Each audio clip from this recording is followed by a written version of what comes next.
Yo, what is up, guys, and welcome to your February 24th, 2021 AEW Dynamite review. And man, what a show it was.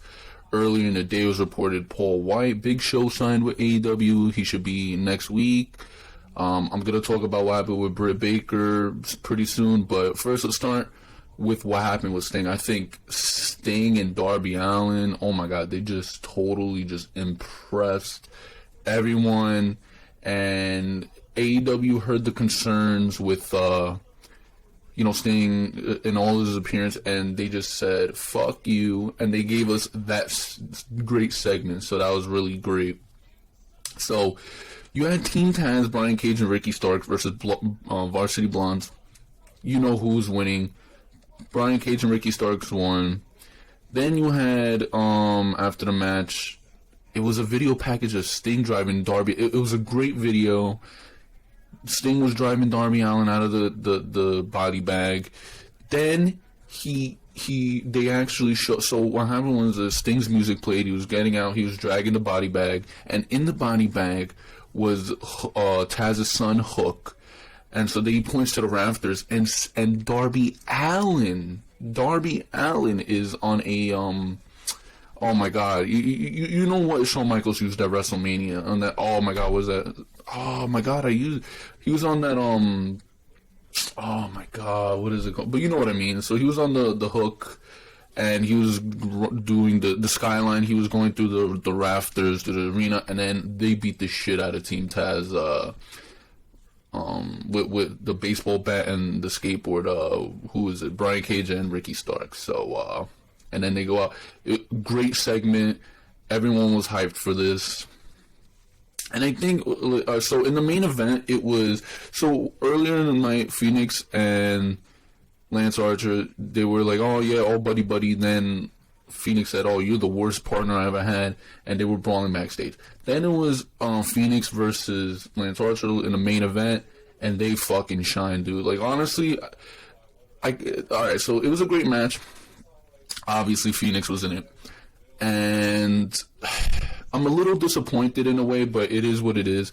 Like, low-key, Lance Archer should have won, and he did win. But for selfish reasons, everyone wanted Rey Fenix in the match for the ladder match, because he's never really, like, in the last one, he was injured, so he couldn't be in it. So we wanted him in the ladder match. He didn't, but, so kind of disappointed, but at the end of the day, I mean, they both needed wins, I guess.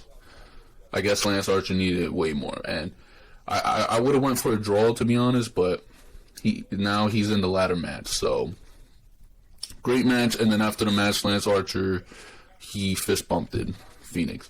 Then the other thing, like earlier in the night, the Young Bucks, they were taking selfies on outside of a truck with their pictures on it with their parents.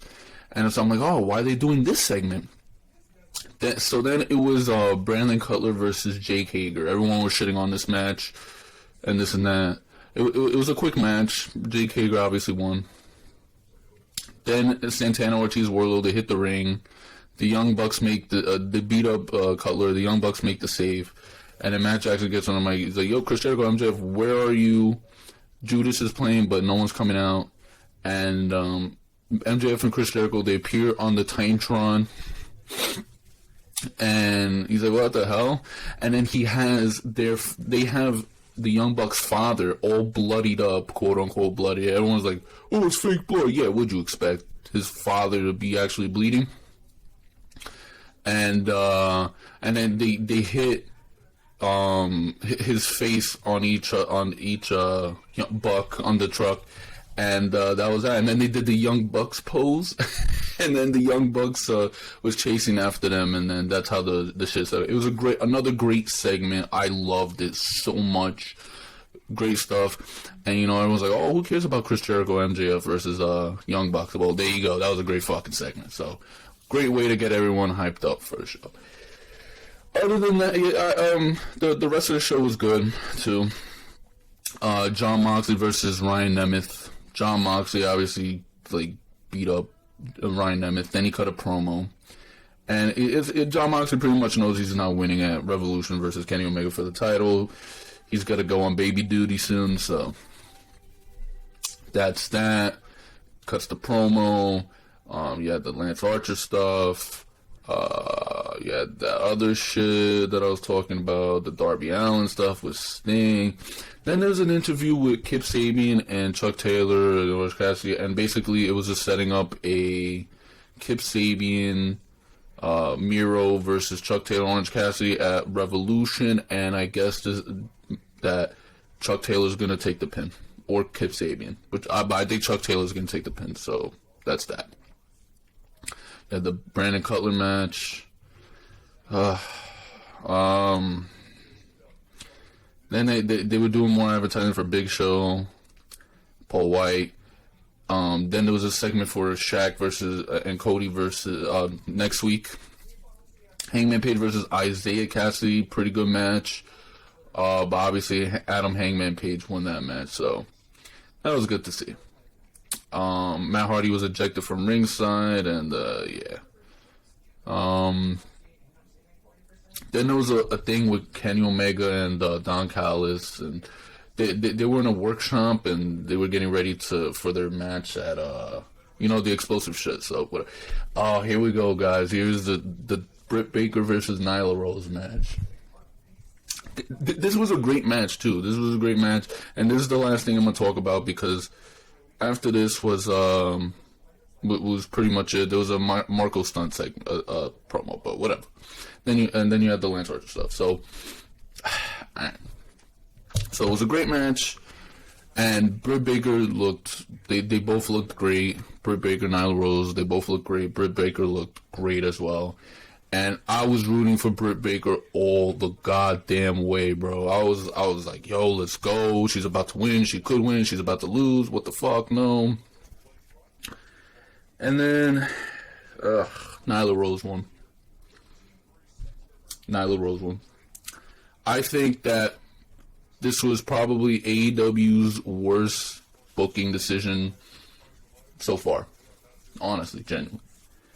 I think everyone was rooting for Britt Baker. I thought the tournament was set up for Britt Baker to win. It only made sense. Britt Baker just beat Thunder Rosa. She just beat Thunder Rosa. So, and I don't know, man. Honestly, after tonight, this tournament is dead to me. If you still enjoyed the tournament, kudos to you, but I just don't care anymore. My favorite's out. Britt Baker should have won, supposed to win. I don't know, man. I think everyone's pretty gutted. I'm pretty gutted, honestly. And then I was happy to get that Fenix Lance Archer match afterwards, but I don't know, man. I don't understand what happened here. I don't understand. So now, so you're going to do Shida versus Nyla Rose again? Why? What? I don't understand why you're not pulling the trigger on Britt Baker right now. Why are you not pulling the trigger on Britt Baker right now? Why? Everyone is invested in Britt Baker. Everyone wants Britt Baker to win. And I still predict that she's going to be the next AEW Women's Champion. Hopefully. I don't know anymore. But I still predict it. I still got hope. I don't think whoever wins this tournament, Shida's going to beat, honestly. I think it's going to be some Joshi. I think some Josh is going to beat Nyla Rose. And then at Revolution, they're going to lose to Shida. But honestly, man, this made no sense to me, to be honest. I don't get it. The tournament's dead to me, so honestly, I don't know why anyone's complaining now. I can see now why. Like, if you consider Dynamite the show to be on and shit like that, the big show for AEW, I mean, who cares anymore? Britt Baker is out of the tournament. Who cares now? The tournament is dead to me, honestly. So I generally don't care anymore about that shit. But yeah, nah. I don't know, man. This was a great match, and I thought it was setting up for Britt Baker to win this and that, and she could have. And I don't know what they're waiting for.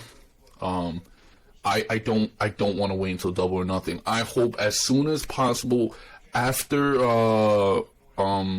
Revolution, they do it on Dynamite and just pull the Band-Aid off, just strap the title to Britt Baker already. enough waiting. I'm tired of waiting. That's it. It's enough. You know, I mean, Sheeta might be good, but Britt Baker is where the money's at. She's entertaining. She's this, she's that. She's gonna bring it for the women's division. She's gonna bring the entertainment. She's gonna be entertaining, and she should have won. And I don't understand why she didn't win. Genuinely don't know why she didn't win. They made me believe that she was gonna win, and she didn't. So I don't know, guys. That was the AEW Dynamite review. Great show outside of Britt Baker losing. Hope you guys enjoyed what you saw in this video. Please leave a thumbs up, subscribe if you're new, turn that notification bell on, and I'll see you guys for the next video. Peace.